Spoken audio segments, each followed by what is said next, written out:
há muitos anos atrás, eu assisti um filme, e esse filme contava uma história de muitos séculos atrás, numa comunidade protestante muito rígida, aonde a grande virtude dessa sociedade era que não existia mentira. As pessoas só diziam a verdade. Então, essa sociedade ela não sabia trabalhar a hipótese de que alguém pudesse mentir, porque o que a pessoa tivesse vivendo, ela dizia, sabe? Então, o personagem central da obra, ele era casado e tinha uma moça muito bonita que era empregada na casa dele. E a esposa perguntou para ele: "Você sente atração pela nossa empregada?" "Sinto." "Sim, eu sinto." Porque ninguém mentia. Então, assim, o todo é criado dentro dessa perspectiva, só que vem um grupo de meninas que começa a criar uma história e os adultos não sabem lidar com a mentira. E aí acaba acontecendo que no final tem um monte de enforcamento na cidade porque as pessoas não conseguiam lidar com a verdade. É um filme de bruxas. Um filme de bruxas que muitos anos atrás. E assim, a gente vai ver nesse filme uma coisa muito, muito forte na nossa sociedade, que é a mentira. Nossa sociedade, ela está montada em cima do que é falso, em cima do que o ego diz que é verdadeiro, daquilo que as pessoas inventam sobre si mesmas e sobre os outros, das aparências que a nossa sociedade vive. E isso acaba sendo um grande instrumento de desequilíbrio. Dentro do judaísmo, tem um pensamento muito interessante em que ele diz o seguinte: que todos os males da humanidade decorrem da mentira. Todos os males da humanidade decorrem da mentira. Porque se nós falássemos somente a verdade, a humanidade teria uma história completamente diferente. Eu não mentiria para você, não, você pode votar em mim que eu vou fazer. Não, eu vou roubar. Se você votar em mim, eu vou roubar. Então, a pessoa, se todo mundo contasse a verdade, nós teríamos uma sociedade completamente diferente.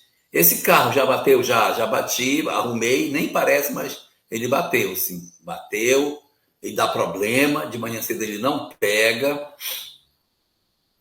Então, como nós teríamos uma outra sociedade se nós retirássemos da nossa sociedade apenas esse elemento, né? A chamada mentira. E dentro do texto bíblico existe um versículo que diz que o Satanás é o pai da mentira. Por quê? Porque essa habilidade de mentir, de falsear a verdade, é que gera todo um conjunto de sofrimentos na humanidade. Então ele acaba sendo o pai da mentira. Por quê? Porque a partir da inverdade, a nossa sociedade cria uma série de camadas ilusórias do que seja o que de fato está acontecendo, e o resultado disso, no fundo de tudo, é o sofrimento humano. Que o que vai acontecer no final é o sofrimento, em virtude da ilusão que a mentira produz na sociedade em que vivemos. Né? A Joana, quando ela foi querer entender isso, né? Penso que ela traz essa questão da teoria para que a gente também entenda, e ela vai buscar essa psicogênese, né? Por que que a gente tem isso como algo muito entranhado na sociedade, né? Como você bem diz, a sociedade seria muito diferente se não tivesse isso. E aí ela vai buscar a raiz dessa questão. E ela traz para a gente, até na obra, aquela que você adora, né? Que é a Vida, Desafios e Soluções. Ela tem no capítulo 3 um Uhum. subitem que se chama necessidade da mentira. Então, qual que é a necessidade da mentira? E ela vai trazer que o indivíduo, no processo de formação da personalidade dele, ainda no início da infância, por alguma razão que ele tenha entendido que era importante que ele fizesse uma alteração dos fatos ou das ocorrências, de modo a não ser nem punido ou não ser rejeitado, né, ou não ser castigado, ele criou, de certa forma, uma fantasia, ele cria ali uma história que ele conta e que entendeu, de alguma maneira, que aquilo estaria o beneficiando, trazendo para ele algum tipo de consequência positiva naquela situação. Então, ela vai também comentar que ele se acaba se tornando um mecanismo de defesa contra alguma coisa que o indivíduo teme enfrentar.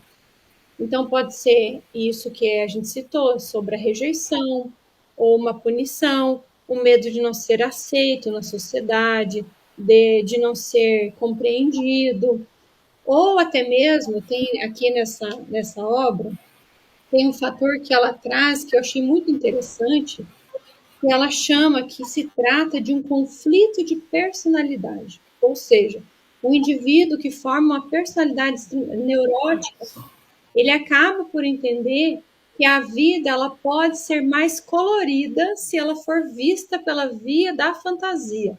Então, a minha vida eu enxergo como uma vida sem graça, sem muito fundamento, sem muitas aventuras, sem muita emoção, sem muitas coisas boas. Então, eu crio uma ilusão acerca de uma vida que eu gostaria de ter, mas que não é a minha vida real. E isso, com o passar do tempo, ele vai se tornando um vício. Né? Ele vai se tornando uma repetição. Tem até aquela vai cristalizando, né? Exatamente. Tem até aquela frase na sociedade que você diz assim, uma mentira contada mais de 1000 vezes, ela se torna verdade, não é? Então, ela vai se tornando como se fosse uma verdade mesmo. E aí nós vamos encontrar uma gênese, a gênese de muitos problemas daí. Por quê? Porque muitos de nós vamos tomar na medida em que a gente admite que isso seja o estado normal, que o certo é mentir mesmo, que o certo é não dizer aquilo que seja o real, nós acabamos caindo num quadro através do qual as nossas vidas veem como um fenômeno que não está presente na lei natural, que é mentir, né? Então nós nos tornamos presas das nossas próprias imperfeições e criamos para nós sofrimentos desnecessários para as nossas existências a partir da hora em que diz, não, eu vou criar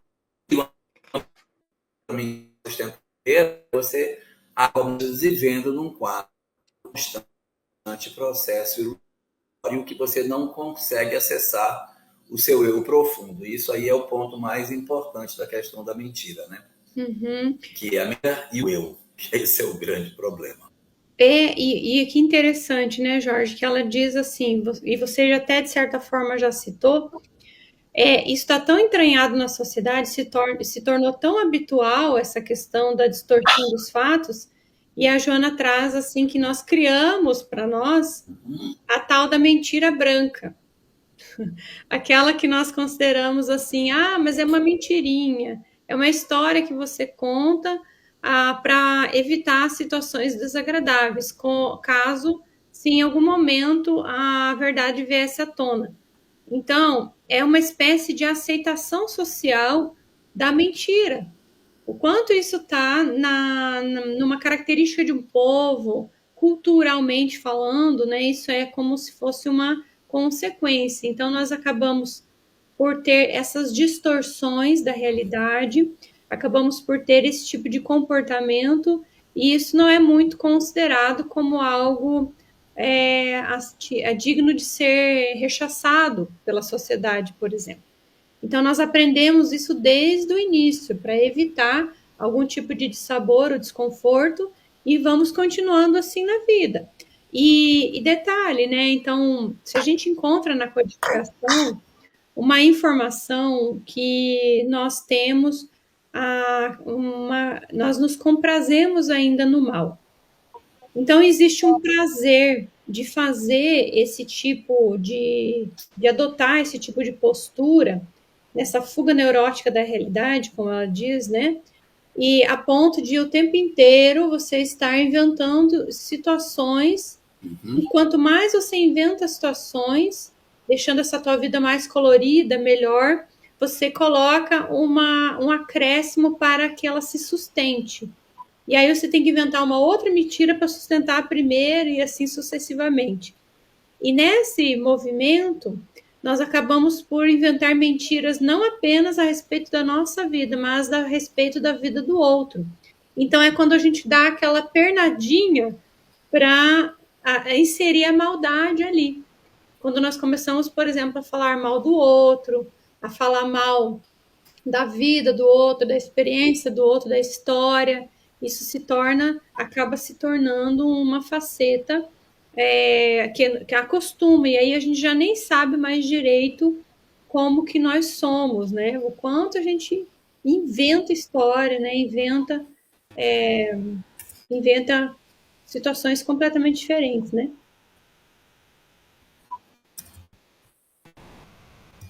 Eu dividiria a questão da mentira em dois aspectos distintos. Existe um tipo de mentira que é a mentira na relação com o outro, a mentira que eu crio, uma relação conjugal em que eu minto para o meu parceiro, eu visto uma máscara. Boa noite, Flavinha Porto, seja muito bem-vinda, meu Deus. Flavinha está puxando aqui, ó, que no livro Conflitos Existenciais, que é o número 13 da série psicológica, ela trata a mentira como uma fuga psicológica. Perfeito, muito bom. Você sempre com excelentes contribuições, né, Flavinha? Assim, então o que acontece? Existem dois tipos de mentira. Existe a mentira externa, a mentira que eu crio na relação com o outro. Então, eu minto na relação, eu crio uma imagem do que eu não sou, no meu ambiente de trabalho, na minha vida social, na minha relação com o outro. Então, eu procuro impressionar, eu procuro ser uma pessoa glamurosa, eu me apresento de uma forma que eu, na verdade, não sou. E isso tem graves consequências nas relações, inclusive nas relações afetivas. A gente desenvolve um relacionamento afetivo com outro alguém. É muito comum as pessoas vestirem máscaras no começo dessas relações, mas que depois essas máscaras de cera elas vão se derreter, porque elas não suportarão o calor da convivência, o atritar da convivência, o aquecimento das relações. Boa noite, Nice Bucher. Seja muito bem-vinda. Chegou aqui então, também. Na hora em que a gente... Chegou também aqui o José Aparecido e a Célia. E mais gente, né? Luciana Mendonça, muita gente chegou aqui. Que legal. Muito bom.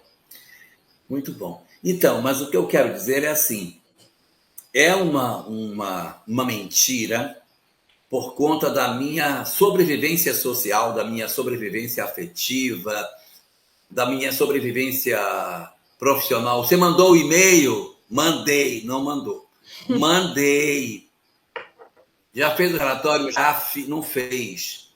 Então, a gente mente para ter um melhor êxito, um melhor desempenho nesse sentido. Então, sim, todas essas são mentiras externas, são mentiras para a relação da criatura com outras criaturas. Posso fazer Mas tem uma segunda mentira. Posso fazer um adendo nessa, antes de você passar para a segunda?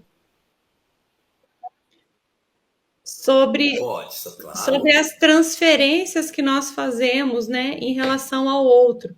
Então, por exemplo, quando eu entendi com a criança, lá quando eu era criança, de que toda vez que eu fazia, trazia uma fantasia e essa mentira era muito bem contada, eu narrava uma história tão bem urdida, tão bem amarrada os pontos, que eu me tornei especialista nisso.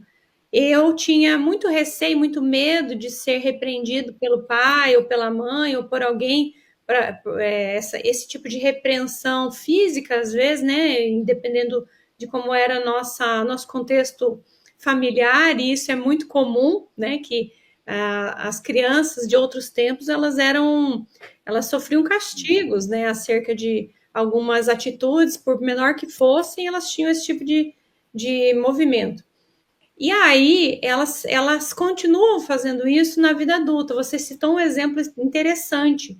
Eu transfiro aquela faceta hierárquica do pai e da mãe para o patrão, por exemplo, né? O meu superior no meu ambiente de trabalho, ou para a esposa, ou para o esposo, né? Então eu transfiro aquela estrutura hierárquica para o outro e continuo tendo os mesmos comportamentos. Então, a gente começa a inventar mentirinhas que parecem bestas, que são desnecessárias, mas por uma questão de hábito. E o quanto isso vem nos causando mal, né? Eu acho que isso é um ponto importante, porque a gente começa a perder a credibilidade em relação aos outros, perder a credibilidade em relação aos nossos companheiros, as relações ficam mais rasas, né? Ah, fulano não dá para contar para, não dá para acreditar muito no que ele diz, Sim. não, porque toda hora ele vem com história. E aí, quando ele realmente estiver falando a verdade, as pessoas não vão acreditar, né, Jorge? Mas daí você pode falar outra que eu acho que essa é bem Vamos legal. saber quando. Segunda aí. Então, a gente cria uma sociedade em que as pessoas se habituam a esse ambiente de mentira e as pessoas vão sobrevivendo. Relações conjugais vão sobrevivendo dentro desse cenário. E eu estava vendo aqui um comentário que passou, eu não Qual que vou é? recordar quem colocou, mas assim, que dá muito trabalho. Ah, tá aqui, é a Ângela. Da Ângela. Sustentar a mentira dá muito trabalho. É verdade. Uhum. É porque para você sustentar a primeira, tem que inventar uma segunda, a terceira, a quarta, e aí é muito complicado. Quando você, por exemplo, tem uma vida, relacionamentos extraconjugais, isso é um inferno na vida da pessoa. Porque a pessoa tem que ser duas pessoas dentro de uma, ela se atrapalha e você tem que mentir sistematicamente. É uma loucura. Então, aí nós temos um tipo de mentira, um tipo. Todas essas, que são mentiras relacionais, elas têm por objetivo a sobrevivência da relação. Uhum. Mas há um segundo tipo de mentira. E esse segundo tipo de mentira, ele é muito mais pernicioso do que o outro. É aquele através do qual eu minto tanto para fora que para mentir com veracidade, aqui o Eduardo fala, às vezes a mentira é tão bem contada que o outro acredita que realmente é verdade. É nisso aí que eu quero chegar. Nós utilizamos este recurso com tanta propriedade que nós mesmos acreditamos no que nós dissemos e com isso nós acabamos por não nos conhecer. E esse é o grave problema. Então, qual é o maior problema da mentira? Além de todos os conflitos relacionais que você cria pela mentira, pelo falsear da verdade, existe o problema de você não se conhecer. Porque eu não faço contato comigo. Eu Uhum. faço contato com a máscara que eu criei de mim mesmo, com a ilusão que eu criei daquilo que eu de fato sou. E eu não acesso o que de fato eu verdadeiramente sou. Vou dar um exemplo. Você pode ter um pai que papai é muito legal. Papai é muito legal. Por quê? Papai permite que a gente faça tudo que a gente quer ele deixa.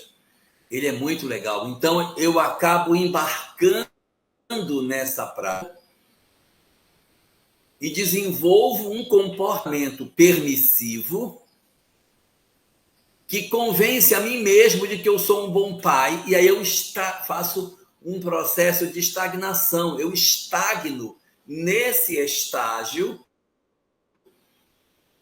e crio uma repetição de como para ser um bom pai, eu digo sempre sim. Então, como nós não nos conhecemos, porque a gente acaba, não, eu sou um pai bom, eu digo, meus filhos me adoram. Eles, na verdade, gostam do fato de você ser permissivo, mas você nem sequer sabe que você não é um bom pai. Você acredita que você é uma boa pessoa, mas você, de repente, até nem é. Tanto pode acontecer o aspecto de você acreditar naquilo que você não é, no sentido positivo, como existe a condição de você acreditar naquilo que você não é, no sentido negativo. Que são os complexos, em que a pessoa se veste com uma capa, acredita que ela é aquilo que ela crê sobre si mesma, mas ela tem uma leitura distorcida. Então, a pessoa acha a pessoa mais inteligente, se acha o pai mais bacana, eu me acho a pessoa mais habilidosa, eu sou a pessoa mais amada. Eu não sou. Ó, a Silminha está falando aí que é mentira. Com certeza é fuga do ego, o ego fraco, orgulhoso. É para não se confrontar com a verdade. E tem a outra mentira que a gente acha que se diminui. Ai, pegadinho de mim. Ai, ninguém me gosta, eu sou uma pessoa... Então, eu crio algo que não era verdade, mas eu acreditei tão profundamente nisso que eu passo a acreditar no cerne do meu ser que eu sou uma criatura infeliz e que ninguém me ama. Quando aparece alguém que diz que me ama, aí eu digo, não é verdade que ninguém me ama, né? Você não pode me amar. Então a pessoa rechaça a própria possibilidade de se autocurar. Por quê? Porque ela se encastela numa crença equivocada sobre si mesma. Então nós temos aqui duas grandes vertentes desse processo da mentira. A mentira que se faz para fora de mim e a mentira que eu crio sobre mim mesmo, que impede que quem eu sou, atravessando a existência, desperdício de oportunidade que acredito ou melhor ou pior do que aquilo que verdadeiramente sou. E detalhe, né, Jorge? A gente tem uma consequência a respeito desse comportamento de mentira, né, que você traz muito bem, né? Porque o movimento de autoconhecimento é conhecer a verdade. A sociedade, ela não está preparada também a receber a verdade. Porque há aqueles indivíduos que são mais íntegros naquilo que pensam e que não adotam muito esse tipo de disfarçatez, ou porque de repente trazem como uma característica deles, né? Às vezes até por conta de algum tipo de síndrome ou coisa do tipo, perde um pouco esse filtro social e acaba falando mais aquilo que pensa, e a nossa sociedade ela não aceita. Então, como que a gente é educado em casa? Né? Ah, fulano, você não pode falar assim para a vovó que você não gostou do presente que ela te deu de aniversário. Né? Você tem que dizer muito obrigada e que você achou lindo. Então, a nossa educação, ela permeia a questão da mentira sem que a gente perceba isso, né? E aí, o que acontece? Isso se dá por uma consequência aí a respeito da nossa questão moral. É o que você falou, que é o mentir para si mesmo. é não ser honesto consigo. E aí a Joana vai dizer que, como consequência da mentira, desse hábito da mentira, nós acabamos por ter essa ausência da inteireza moral, não é? Então nós somos indivíduos fragmentados. Eu não olho, eu começo a corromper os meus valores internos a fim de me adequar a uma sociedade que traz como a mentira como algo aceito, como algo bem posto, né, nessa sociedade. Então, assim, as pessoas mentem e é isso, né? Então, eu preciso corromper com as minhas verdades a fim de me adequar a isso. Então, isso fere muito a nossa natureza, porque o movimento do autoconhecimento, como a gente disse, que veio até pela fala do Cristo, né, que é conhecer a verdade. E essa verdade nos libertaria, não condiz com a questão da mentira, porque toda vez que eu estou enganando a mim mesmo, né, então estou, por exemplo, num relacionamento ruim e me engano com a idealização de que esse casamento possa vir melhorar, ou estou numa questão de emprego que eu não gosto daquilo, eu não ganho o suficiente, eu não me sinto valorizado, seja lá o que for, eu não tenho coragem, eu não consigo assumir essa verdade para mim, porque eu tenho medo do confronto, eu tenho medo de dizer o que eu penso, né? Então é aquilo que a gente falou lá atrás. Então eu transfiro aquela hierarquia daquele pai, daquela mãe que ficava numa posição de punição para outros. E aí a gente só repete o comportamento, mudam os personagens, mas o comportamento é o mesmo, né? Então existe o que no indivíduo? Uma insegurança interior o tempo inteiro, que, segundo a Joana, né, ela coloca a questão da mentira como uma consequência das emoções que estão por trás, como, por exemplo, a raiva, né? Essa dependência emocional do outro, a instabilidade emocional, como, por exemplo, o sentimento de culpa, o ressentimento. Então, por trás disso tudo está esse tipo de emoção. E a gente exterioriza por meio da mentira, porque aquela experiência é muito conflitiva, né? Muito desagradável para que a gente viva. E quantos desses indivíduos, né, inseguros e atormentados, não degringolam para outros tipos de vícios, como, por exemplo, a droga, o álcool, os jogos, as lutas, né, o tempo inteiro você está ali, ou então entra num movimento de queixa, de lamentação, porque está numa tentativa de exteriorizar aquilo que sente, né, essa amargura, esse ressentimento, e aí mentem para si mesmos, você vê. Isso é um mecanismo de fuga, como bem lembrou aqui a Flavinha Porto, né? Que ela traz no Conflitos Existenciais como a mendacidade, né? Ela chama a mendacidade, você vê, ela cria até uma espécie de patologia para esse comportamento que a gente tem.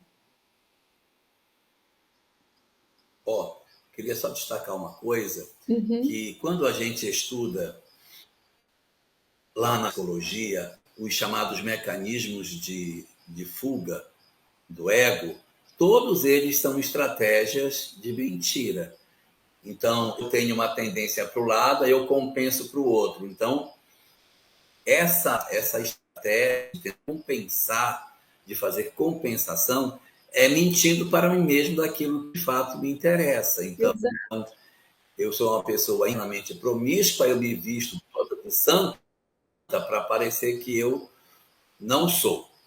Quando você tem o deslocamento, que é você agredir uma pessoa que de repente não tem nada a ver com o que aconteceu, também você está falseando uma realidade. Você está agredindo o outro. Quando você faz uma projeção, que é eu acusar uma pessoa daquilo que de fato não tem nada a ver, isso, quem gosta de fazer muito isso é marido. Eu perdi a entrada do trevo por sua culpa. Porque você estava aí, eu me atrapalhei. Não, quem está dirigindo é ele, né? Mas ele diz que foi ela que não deixou ele pegar o trevo certo. Então, isso é a projeção. A introjeção na qual eu crio uma característica que eu acho que eu deveria ter, mas eu não tenho. Outro dia eu estava fazendo uma palestra sobre isso. Aí eu falei de uma coisa que aconteceu comigo no supermercado uma vez. Eu estava no supermercado, aí entrou uma família americana para fazer compra. Estava vazio, era hora do almoço, tinha quase ninguém no mercado. Tarde, depois do almoço, pouca gente. Estavam no mercado querendo comprar, mas eles não entendiam nada. Eles liam os rótulos e não entendiam. Aí eu fui lá, né? Fui falar com eles. Cheguei próximo da família, me enchi de coragem e perguntei: quem aí? Nossa, foi uma alegria total para eles terem uma pessoa que poderia ajudar a ler. A moça, oh, yes! Aí pegou as latas que ela estava tentando comprar e começou a falar e apontava e explicava. Assim, aí eu disse para ela, I don't speak English. Não sei falar inglês. E aí eu disse, vamos ver se eu consigo. Aí com muita luta, com muita mímica, a gente conseguiu chegar numa questão. Aí em casa aconteceu isso, aí contei para ela assim, mas por que você fez isso? Você nem fala inglês, por que você fez isso? Disse, não, é porque você estuda inglês. Aí eu vejo você estudando, eu achei que eu também sabia.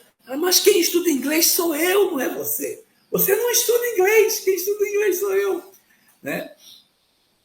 E a maior de todas essas mentiras a gente encontra na chamada racionalização, que é o fruto específico do raciocínio.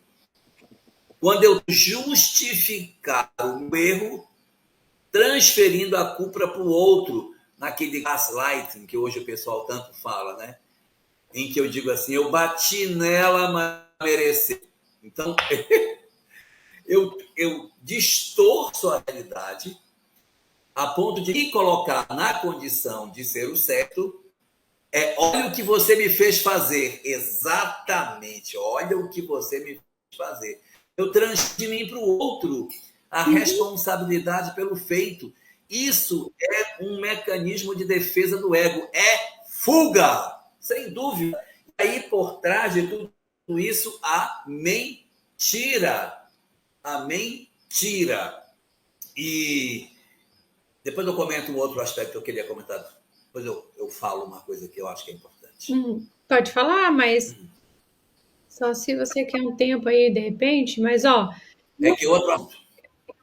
Tá, tem um comentário da Lucy Wolff que eu adorei, assim, eu acho que ela comentou aqui, ó. Muitas pessoas nas redes sociais vivem na mentira. Elas trazem uma história fantasiosa e quantas delas não estão adoecendo por conta disso, né? Então, assim, o tempo inteiro eu estou me vitimizando também. A minha vida é difícil, minha vida é complexa, pobre de mim. Então, e às vezes eu vou inventando mentiras para sustentar que eu sou esse ser humano complexo e que eu tenho dificuldade. Maravilhoso. Isso, e eu quero chamar atenção em relação a isso, né? Eu quero receber a atenção dos outros, enfim. Então eu vou criando essas coisas, né? Vou Você quer ver? outras histórias. Pois não, pode falar. Mistificação. Mistificação de médium. O médium quer ser reconhecido no grupo mediúnico. Aí ele mistifica. Ele faz um teatro de que está acontecendo alguma coisa, mas não tem nada de mediúnico ali, na expectativa de que ele possa ser visto pelo grupo com outro status, como se ser médium desse a alguém uma condição de status diferenciado, né? Então isso também é um problema. Mas eu queria destacar uma outra coisa que Joana de Ângeles fala para nós no livro Vida, Desafios e Soluções, o magnífico Vida, Desafios e Soluções, no capítulo 5, em que ela diz o seguinte: ela diz que quando nós somos crianças, nós somos de mentiras. Mentiras dos pais que mentem, que tem isso também. vão nos enganando. Então você vai criando. Mentira é fogo, troca as coisas de lugar, investe sinais, desestabiliza, pode sair do controle, machucar e destruir. Sim. Principalmente as mentiras que tocam nas questões do coração. Nossa, essas são terríveis. Às vezes, as crianças, elas são crescidas num ambiente de mentira, né? Então, por exemplo, se é minha mãe tem uma irmã adotiva, eu, tenho uma irmã adotiva. Então, como é que minha mãe contou para minha irmã que ela era adotiva? Quando ela era bem pequenininha, minha mãe disse assim: olha, todos os meninos nasceram da minha barriga. Então, eles nasceram da minha barriga e o médico abriu a minha barriga e tirou de mim nós, os filhos que ela teve primeiro. Você não nasceu na minha barriga. Você nasceu no meu coração. Você estava dentro do meu coração, aí o médico foi, abriu o meu coração para tirar você de dentro dele.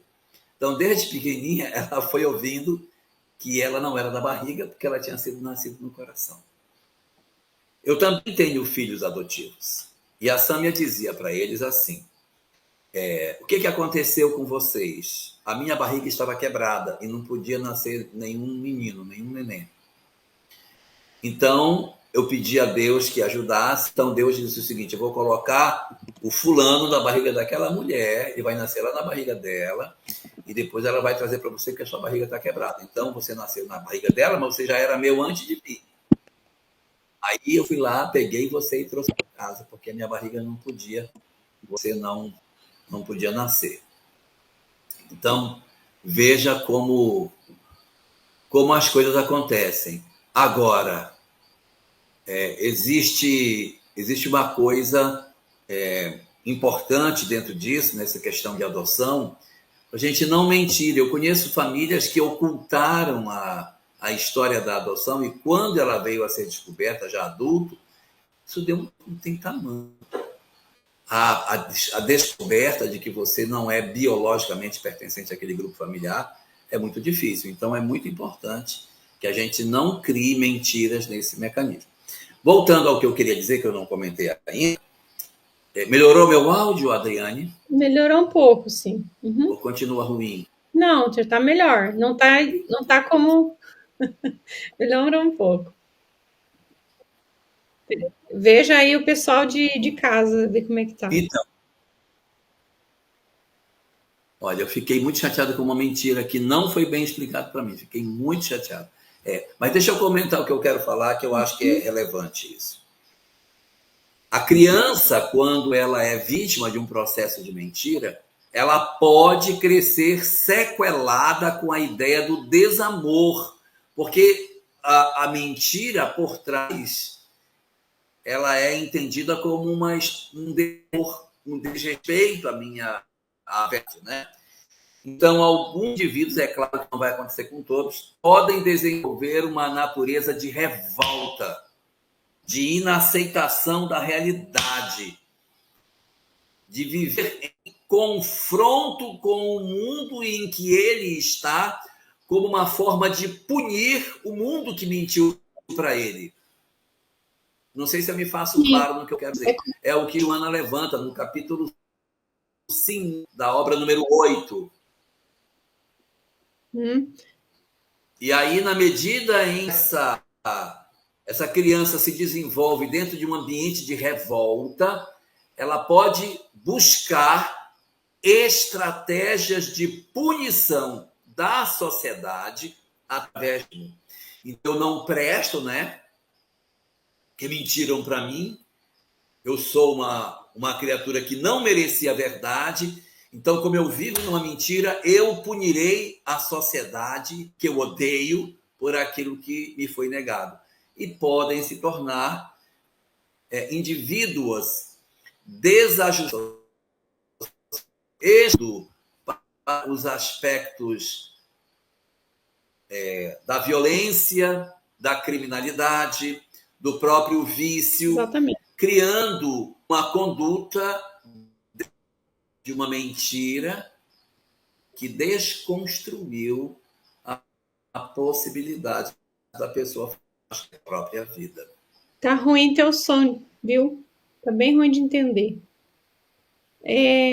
Mas assim, ó, a gente fica pensando, né, também nesse exemplo que você trouxe, que é muito bom, inclusive, Porque o tempo inteiro nós estamos buscando resgatar a nossa história.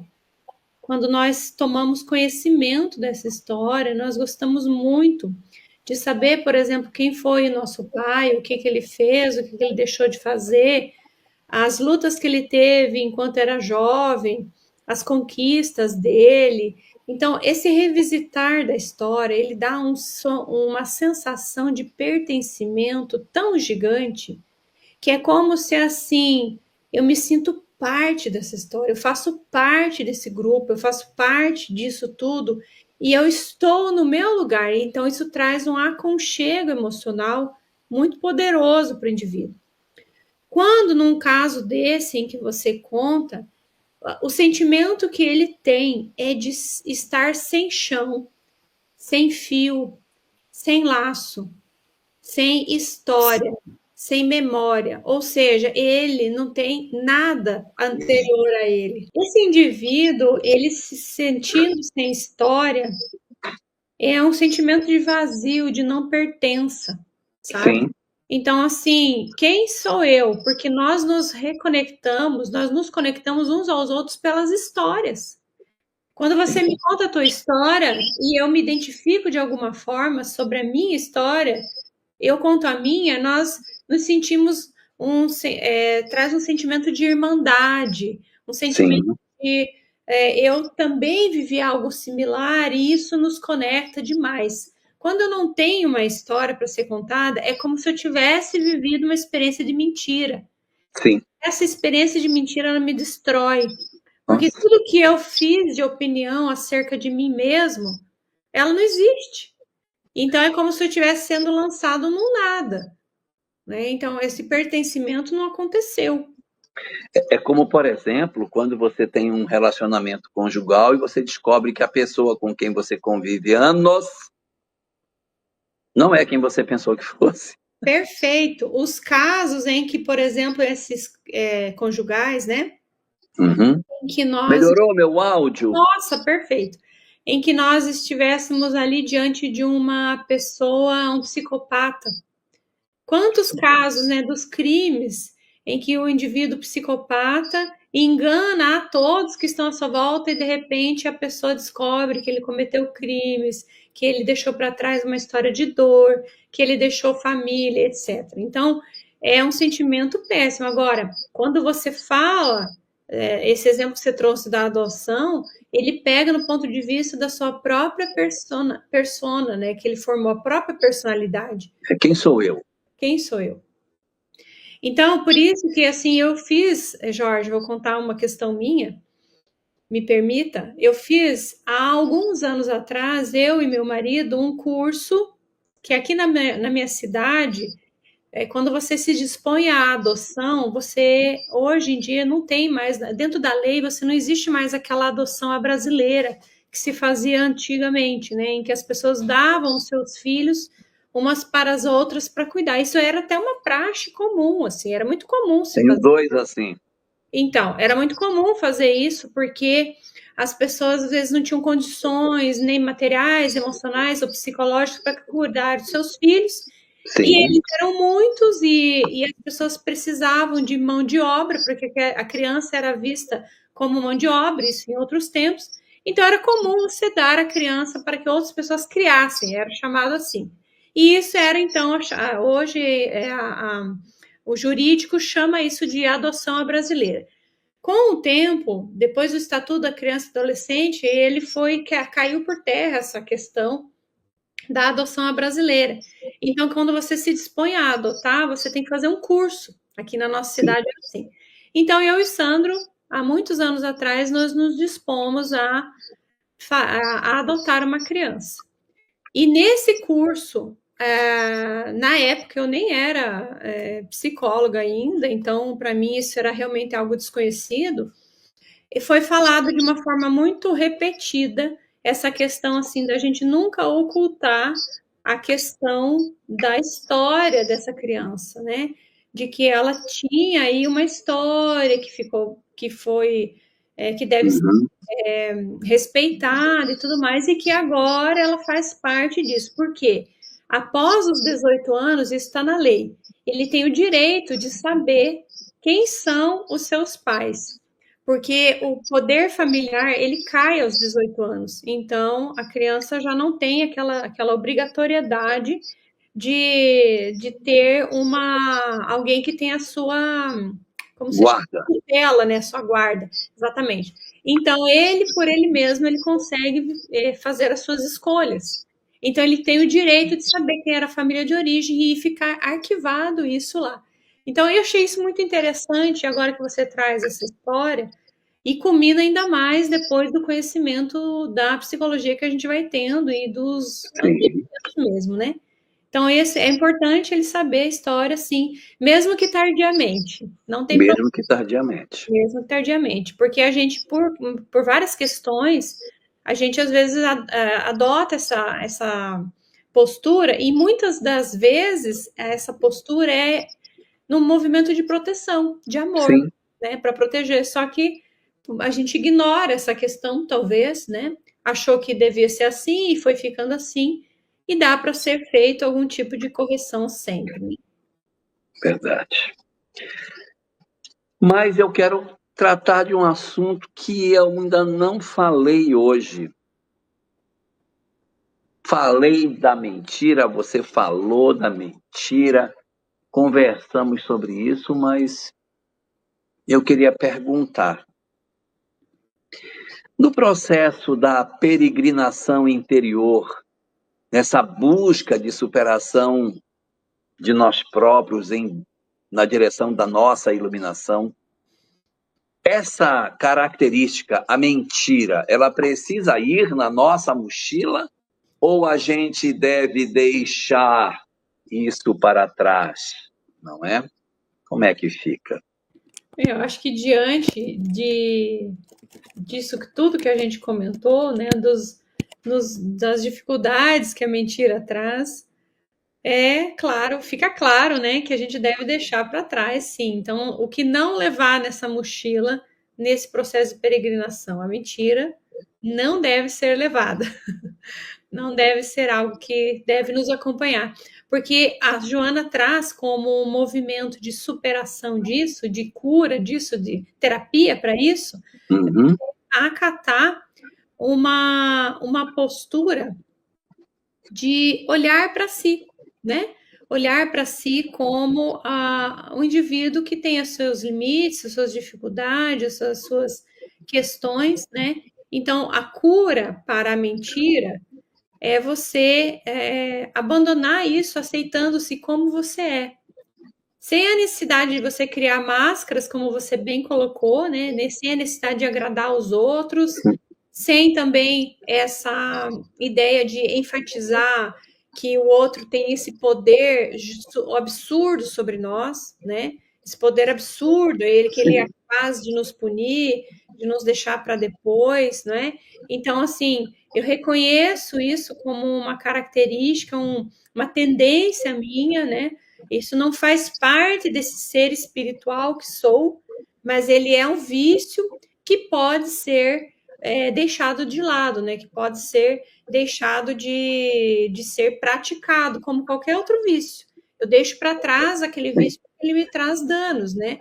Então, eu vou trabalhar as humilhações, as agressões, aquilo que me fez adotar essa postura, né? Esse comportamento aí que me trouxe como um dano, e aí a gente reconhecer através da verdade que liberta aquilo que nós somos, né? E quem sabe a necessidade de repente de ter um trabalho de de tratamento desse psicológico, né?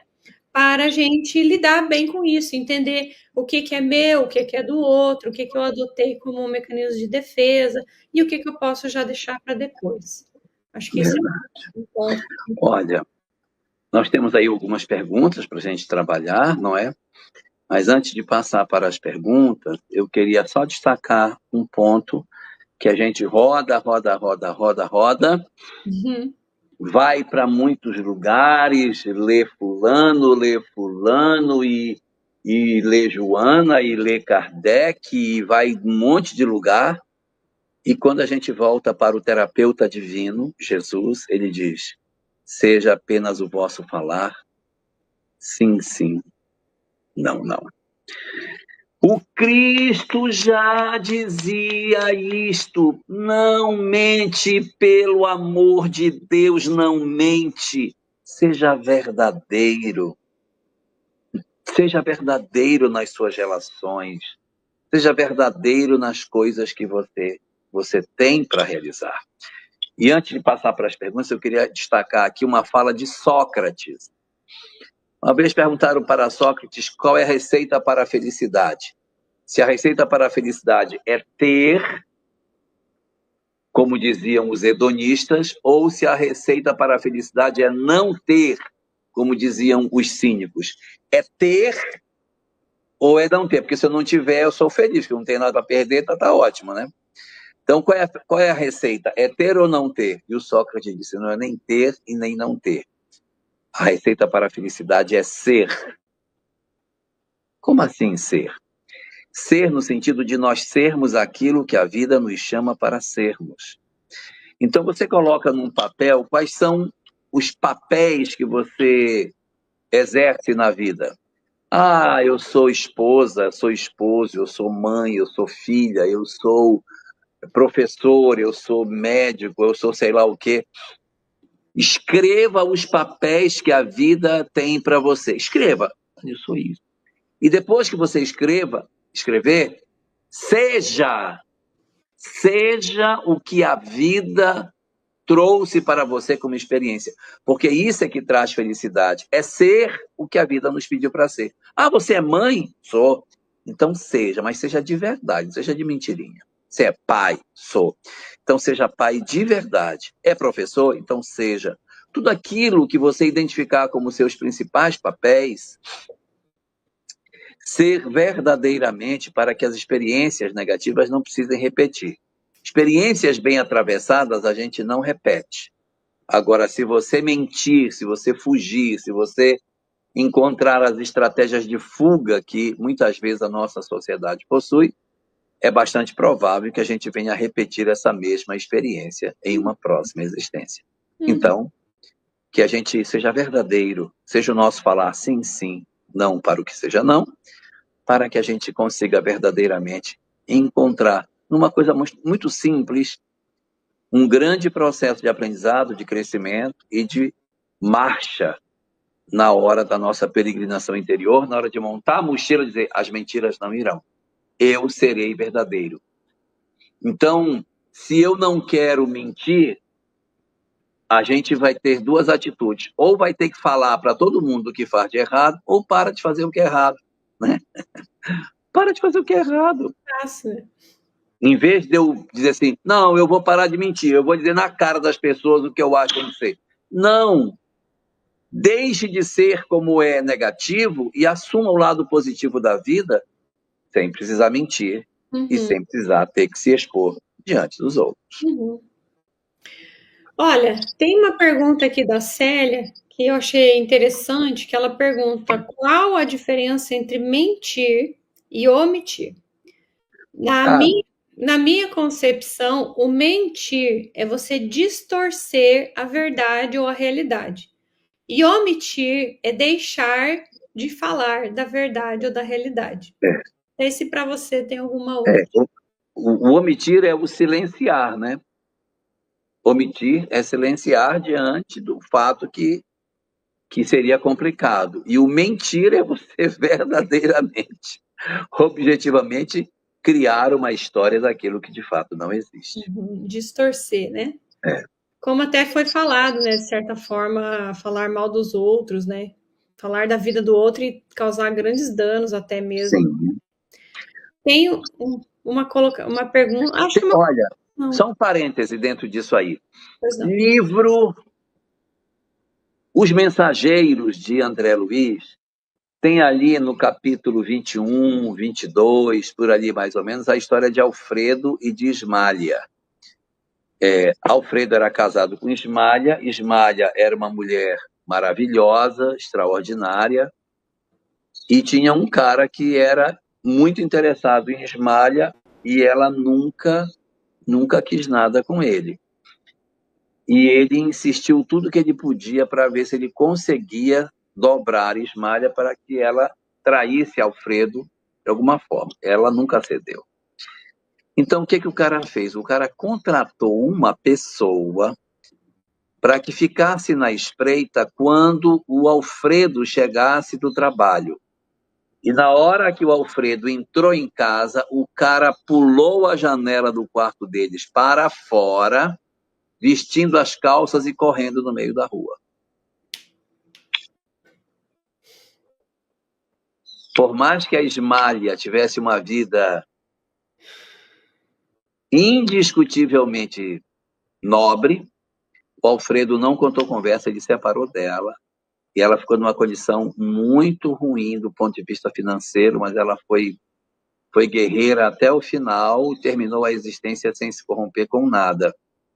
No leito de morte, aí ela desencarnou antes do Alfredo. No leito de morte, o cara disse, olha, Alfredo, eu tenho um negócio para te contar. Sabe, a tua mulher, ela nunca fez nada, eu que inventei, aí contou a história para ele. Aí não tem mais como o Alfredo voltar atrás, porque a esposa tinha desencarnado. Atualmente, Alfredo coordena um posto de socorro, que atende entidades em sofrimento, e Ismália o visita uma vez por mês. Num plano muito superior que ela está, ele perdeu a concessão de convivência com ela, porque não soube entender a grandeza da mulher que ele tinha. E então, o dizer de Lívia, né? É parecido com a história de Lívia, né? Que também inventaram uma história e hoje o Emmanuel não vive perto dela. Né? Vamos ficar bem esperto, tá? Vamos ficar bem esperto. Porque Emmanuel tá ralando, mas ele nunca mais teve a chance de estar ao lado dela. Nunca mais. Para você ver, né? Muito bom. Adorei os exemplos. A Luciana Mendonça comenta aqui. Mentir é ruim para todo mundo, sem dúvida, mas qual a medida da verdade, sendo que a minha verdade é diferente da verdade do outro?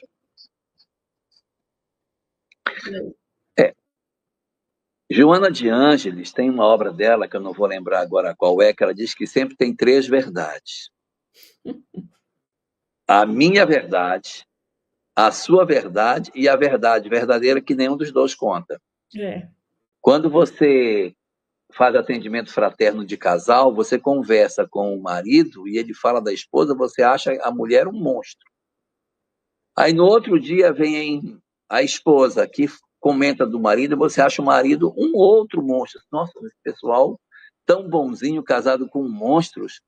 Aí dias depois você vai no shopping e você vê um monstro de mão dada com a monstra. Aí você vai descobrir que a leitura que as pessoas fazem de quem seja seu cônjuge é totalmente distorcida.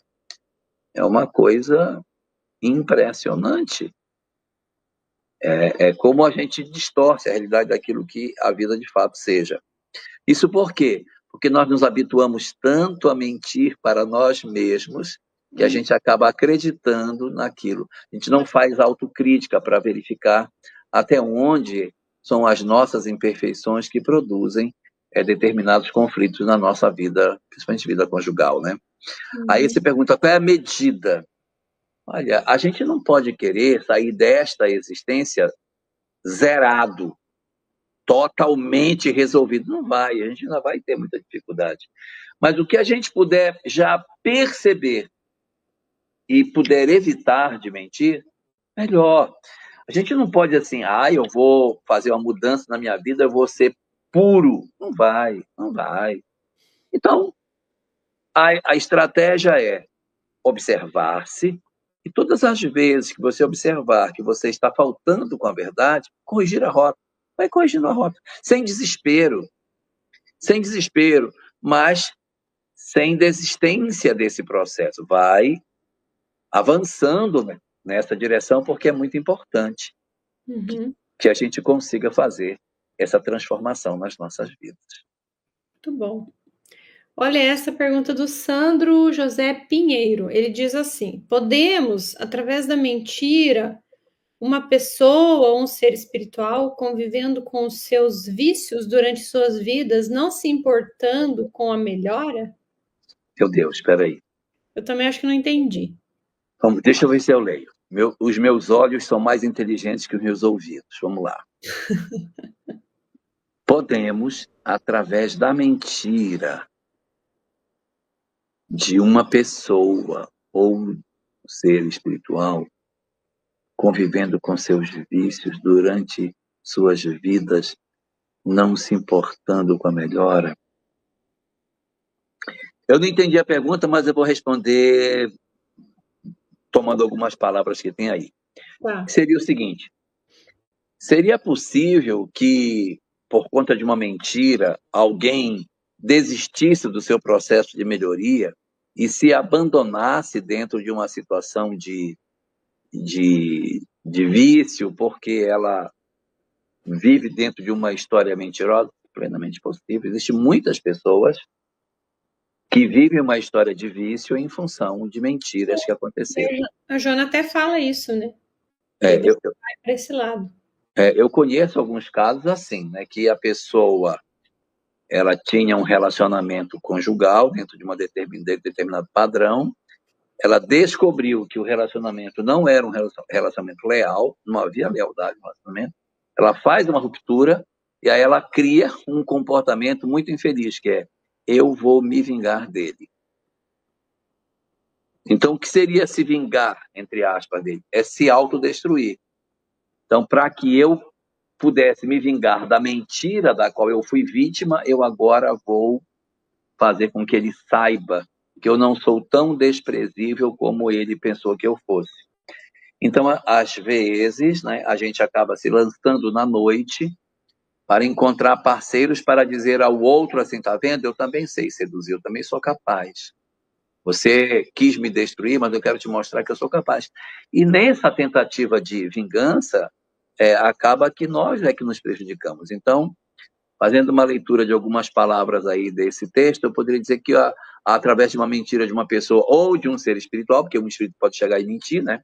Uhum. Um espírito perturbador, É. num sonho, o espírito aparece num sonho, e eu tenho um amigo que ele teve um sonho. Ele teve um sonho, aí um sonho muito perturbador. E aí a esposa dele perguntou para ele assim: este sonho deixou você mais tranquilo ou você está intranquilo com isso? Eu estou profundamente perturbado com o sonho que eu tive. Então, o espírito que te passou essa informação não é o mentor, porque o mentor não te passaria isso. Se você recebeu essa informação e isso te perturba, então esquece, porque é alguma entidade querendo te perturbar. Aí ele respondeu: se ele queria, ele conseguiu, porque eu fiquei perturbado com o que ele falou para mim. Então... E o Sandro está falando que é por aí mesmo. Era isso mesmo, você captou bem a pergunta dele. Nossa. Olha só, então, tem aqui mais. Em quem não tem papel, não encontra o meu. Você falou antes. Não é possível. Não é possível. Não é possível. Você não é filha? Você tem que ser filha. Tem que ser. Você é filha, com certeza. Você não tem nenhuma atividade profissional, a profissão que você tiver, se dedique a ela.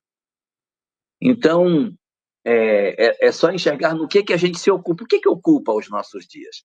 Essa questão dos papéis, ela tem dois aspectos importantes, Adriane. Um deles é esse: você ser.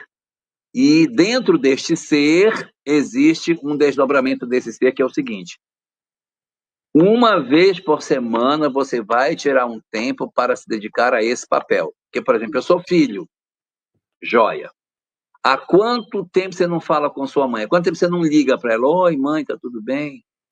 Então, se você tem esse papel, uma vez por semana você tem que girar esse carrossel. Eu sou leitor, eu gosto de ler. Então, num dia, você vai ter que tirar um momento para você ler, que é para o seu coração ficar em paz.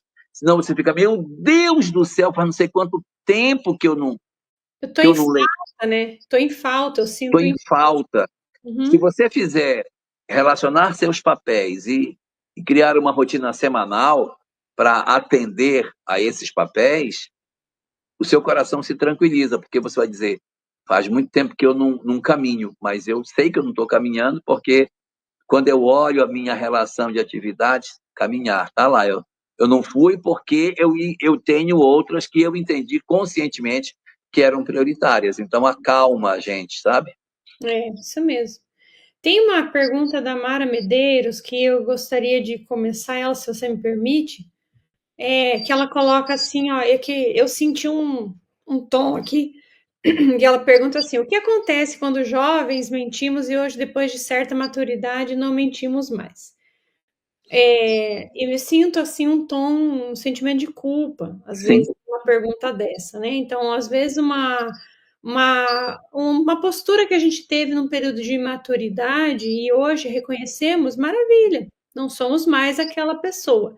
É isso, esse é o processo de crescimento que a gente sempre fala em todas as lives, em todos os trabalhos, o tempo inteiro a gente está falando de crescer, de evoluir, de se melhorar.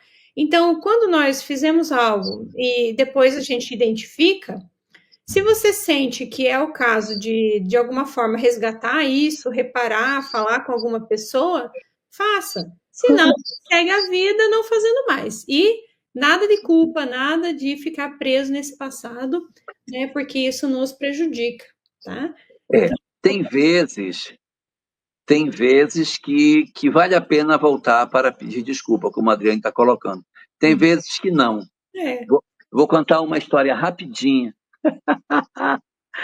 Olha essa história. Hoje, eu estava conversando com uma pessoa, hoje ela me falando que ela saiu, ela foi para a noite, estava na noite, e aí uma roda de pessoas que ela nem conhecia, batendo papo, e depois de um tempo, ela disse, não, agora eu vou embora, eu preciso sair e tal. Aí se despediu dos outros que ela não conhecia, né? E aí pegou a pessoa que estava com ela estava com uma outra pessoa, a irmã dela, aí elas saíram. Quando elas foram saindo, uma das pessoas estava na mesa que ela não conhecia, eu queria falar com você. Pois não. Eu queria que você me perdoasse. Me perdoasse? Perdoasse por quê? Então, porque é, há, há 7 anos atrás, você tinha um relacionamento com fulano, não tinha? Sim, eu tinha um relacionamento com ele. Pois é. E eu também tinha um relacionamento com ele. Ele era casado com você, mas a gente saía. Então eu queria que você me perdoasse pelo fato de eu ter feito isso com o teu casamento. Aí ela disse, olha, eu nem sabia que isso acontecia. Então, ela disse, guarda para você o que aconteceu, porque para mim isso não... Mas isso aí, o que que ela está dizendo com isso? Que ela não está em paz com essa atitude. Então, de repente, ela tem necessidade de pedir desculpas, Para né? ela é terapêutico, né? Para ela é terapêutico. Então, às vezes, assim, como você disse, né? Às vezes a pessoa não tomou conhecimento, e aí então passou, não teve não feriu diretamente, vai. Sim. Talvez sim, porque a relação ela divide a energia, então a pessoa vive uma vida dupla, então a energia não está posta ali, então de forma indireta afetou sim. Mas pelo fato dela não ter sabido, né, não ter tomado conhecimento, ela passou ilesa ali e de repente fosse até melhor não saber. Mas é aquilo, né? Às vezes a gente tem a necessidade de pedir desculpas para aliviar a si mesmo. A si mesma, né? Então às vezes é uma questão válida também, né? Enfim, vai depender de caso a caso, acho que. O que você acha, Jorge? Ah, com certeza, de caso a caso. Terapêutico para ela, com certeza, sem dúvida nenhuma. Sim. E aí tem uma pergunta da Márcia aqui que ela diz assim: e quem tem a mitomania, como fica isso, né? Então ele tem um vício na mentira, né? Aí é transtorno já, né? Daí já, a Joana chama, ó, eu vou copiar do livro aqui, ó. Ela chama isso de conflito de personalidade. Conflito de personalidade. Então, vamos dizer assim, se a gente fosse levar para o lado patológico, seria um transtorno de personalidade, ou seja, a personalidade que eu acho que sou, eu não sou. É um transtorno de personalidade. Então, eu digo que sou, seja quem for. Eu conto Napoleão Bonaparte. isso, eu conto uma narrativa, eu conto uma história e eu sou esse ser. Transtorno de personalidade. Então a Joana traz dessa forma, na obra Vida, Desafios e Soluções. Sempre ela. Sei. E aí tem dois comentários bem bons aqui, né? O Akira, que mora no Japão, ele diz assim: dizer a verdade pode doer uma vez, mas a mentira pode doer toda uma vida. Sem dúvida. É muito legal isso que ele coloca, né? Porque você se libera, né, Jorge? Você se Sim. libera. Então, assim, falou, aquilo resolveu, pronto, passou. Aí a Camila fez um comentário também, ó. Já teve coisas que eu pensava e achava que fosse verdades. Falei. Depois mudei de ideia e me arrependo de ter falado. Ai, Acontece. Agora aprendo a silenciar o que não é para o bem. O meu sim, sim virou não, não. aí, Camila, é a questão de você. Isso é uma questão de amadurecimento, da gente aprender a não ser impulsivo diante das coisas. É muito comum a gente, quando é jovem, impulsivamente dá uma resposta, toma uma atitude de maneira impensada, né? E depois a gente, muitas vezes, até volta atrás naquilo, interpretou de maneira errada. Isso é muito comum, né? Faz parte. Uhum. E a Celi, nossa, vamos ver se tá. Aqui tem a Celi Pedro que falou assim, que ela contou antes ali que teve um caso, uma pessoa que mentiu para ela, que ela ficou bem ofendida e tal. Daí depois agora ela fez essa pergunta: por que quando eu pedi explicação para a pessoa que mentiu para mim, ela não quis conversar? Isso é o quê? Isso é falta de Culpa. coragem de encarar, né? Um sentimento de culpa, talvez, em relação ao que fez, ou não quer encarar aquilo, enfim, questões pessoais da pessoa, né? Ah, aí tem um comentário aqui da Ângela, que ela diz assim, que uma frase do Guimarães Rosa. No conto do Sagarana, ele diz assim: canta, canta, passarinho, mas não cantos fora de hora. Tudo no seu tempo, né? Tudo na sua condição. O pessoal está perguntando se você está ansioso, porque você está mexendo, não sei, É no. que eu estou tentando tirar uma peça de dentro do. Estou com uma tampa de um vaso e eu coloquei esse negócio dentro e ele não estava saindo de jeito nenhum. E eu estava tentando tirar, porque eu preciso fechar o. Não, mas detalhe, na realidade, né, você é assim, você é movimentado assim mesmo. Eu sou, né, coitadinho. É o jeitinho dele, viu, É, Adinho? É o jeitinho agora, dele. E a gente gosta isso é de um galão de gasolina para a gente roçar a chácara. E eu tirei e tem que fechar o galão. E Ah, aqui, durante a live, eu botei essa peça aqui dentro e aí travou e não saía de jeito nenhum. E eu tenho que fechar o galão. Está bom. isso, Jorge, acabaram as perguntas e os Ah, comentários. Pois é, hoje que você quis, podia ficar mais, né? poxa. Mas assim, tem alguma coisa que você gostaria de acrescentar nesse Não, eu acho que, item que a eu gente acho não que é quer isso. pôr na mochila? Eu acho que é isso mesmo. Eu acho que a grande questão é a gente identificar que nós não podemos trilhar o caminho da nossa iluminação na capa da mentira, né? A gente precisa Isso. se aproximar da verdade. Agora, ninguém pode tornar-se um paladino da verdade da noite para o dia. A gente vai identificando e vai desbastando, como um jardineiro que É. vai vendo as ervas e vai retirando, vai cuidando. Um jardineiro, ele não constrói um jardim num único dia, ele vai construindo o jardim com o tempo. Aí ele poda, aí a árvore cresce um pouquinho, ele dá uma arrumada. Depois de anos, quando você olha, o jardim está lindo, mas ele não monta um jardim num dia só. Uhum. Então a gente não poderá fazer um jardim bonito das nossas almas se nós não tivermos a paciência de esperar que as flores nasçam, que podas aconteçam e que todo um tratamento progressivo seja dado até que esse mesmo jardim se torne bonito Sim. pela nossa condição de transformação lenta e progressiva, E eu sem tava. desespero, Desculpa, desculpa. Sem desespero. sem desespero. E eu estava pensando também numa faceta assim, vamos supor que a gente agora adotou uma postura, né, de autoconhecimento e agora eu estou adotando uma ideia, um compromisso com a verdade. Né? Eu tenho agora, adoto um perfil de compromisso com a verdade. Só que quando eu vou repassar a verdade, eu não tenho o devido cuidado para dizer a verdade. Então, certas verdades, elas precisam ser ditas, mas a gente precisa cuidar como a gente vai dizer, porque isso pode soar muito prejudicial para o outro.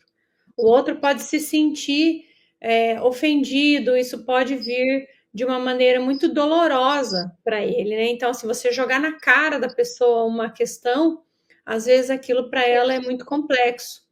Então, existe inclusive alguns temas acerca da comunicação para que ela não seja uma comunicação violenta, mas que ela seja uma comunicação assertiva, né? Uma comunicação em que a gente faça passe aquilo que precisa ser dito, se é que precisa ser dito naquele momento, enfim, mas com a cautela, com o cuidado. Verdade com amor, né?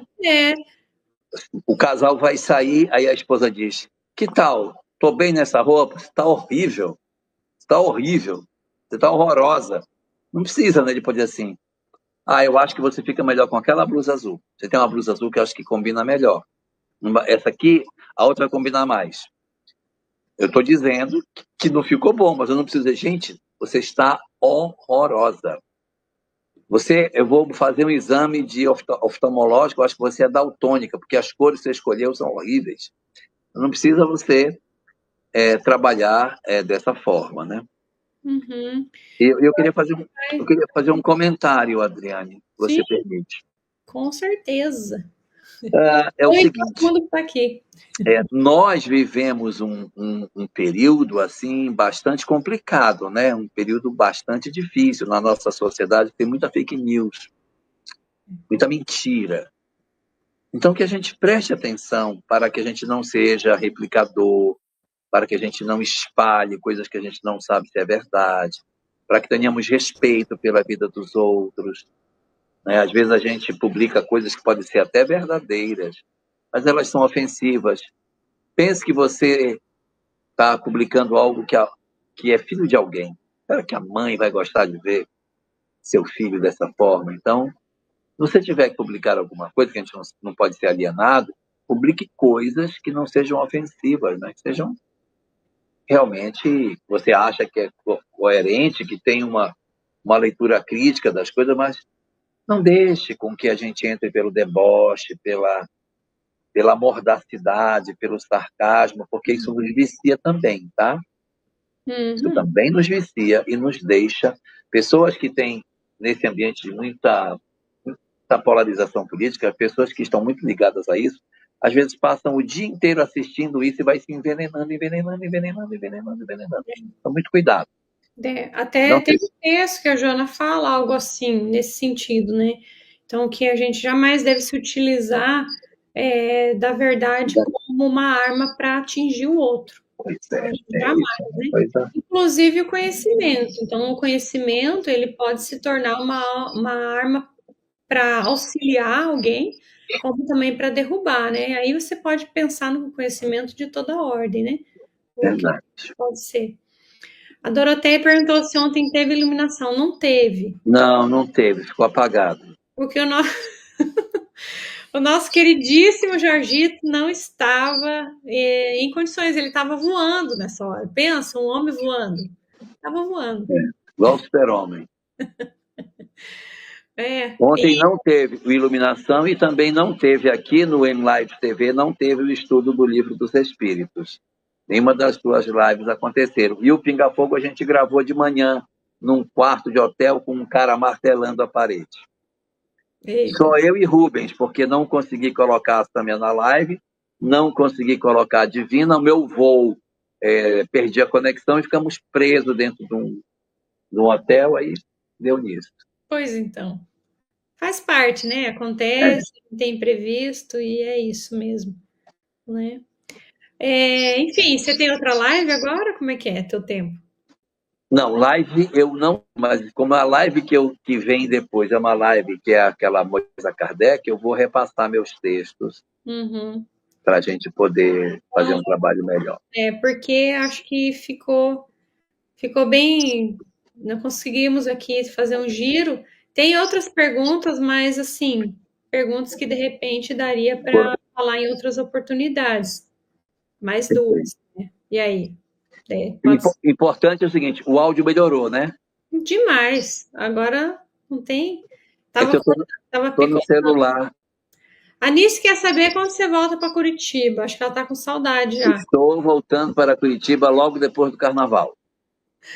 Olha, a Maír de Guerreiro falou que escutou as marteladas, não teve jeito.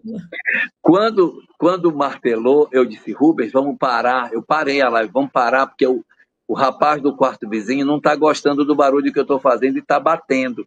Eu achei que era o hóspede do lado, aí cala a boca aí.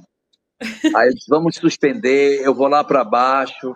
Aí Ei, depois eu vi que não era, que era um pedreiro. Não, é um pedreiro, vamos tocar. Aí nós ei, tocamos. olha Foi. só. E eu, agora, no momento, eu estou ouvindo os grilos. Agora você vai ouvir chuva, que começou uma chuva aqui na chácara. Aqui também. Aqui também. Muito bem, muito bem. Muitíssimo bem. Adorei. Acho que a gente pode deixar o pessoal seguir para as lives, para onde eles vão, tá certo? Eles poderem assistir as outras. E a gente... Vou ter live, sim, às 9h30. Moisés a Kardec. Pois é, olha, Nice é minha secretária em Curitiba. A Maír achou que era um espírito batendo lá. E... Pois é, um batedor, né? Quem sabe? Ai, gente, muito bom. Então, olha aqui, a Celi tá perguntando se você lembra dela do congresso. Não sei qual congresso que ela tá falando, não, né? Mas é. Pelo nome, difícil. A Camila tá perguntando se eu vou para algum estudo do. Tem. Como é que é? Virem algum estudo NUPS aqui em Juiz de Fora. Menina, eu faço uma pós-graduação com o pessoal de Juiz de Fora, ali do NUPS, e esse ano vai ter o CONUPS, né? Que é o congresso deles ali. Não sei se eu dou conta de ir, mas espero ir, sim. É desse que você está falando, enfim. Mas assim, quem sabe no futuro, né, minha querida? Temos outras propostas para Juiz de Fora, o tempo dirá. Não é? Muito bem. Tudo bem. Então, nós vamos então, que é para eu poder me organizar aqui para a próxima. Muito Tá bom? bem. Gratidão, Jorgito, mais uma vez. Prazer meu. Eu adoro trabalhar com você, esse grau de irmandade, de clareza, afetividade, tudo que você traz, juntando com o teu conhecimento, enriquece demais os trabalhos. Então, a gente agradeço demais. Agradeço, inclusive, os queridos que chegaram aqui ao vivo, os que vão ouvir depois, né, de doar o seu tempo, a sua atenção, a sua boa vontade para nos ouvir, né, e isso nos faz muito bem. Então, gratidão e até breve. Tchau, tchau.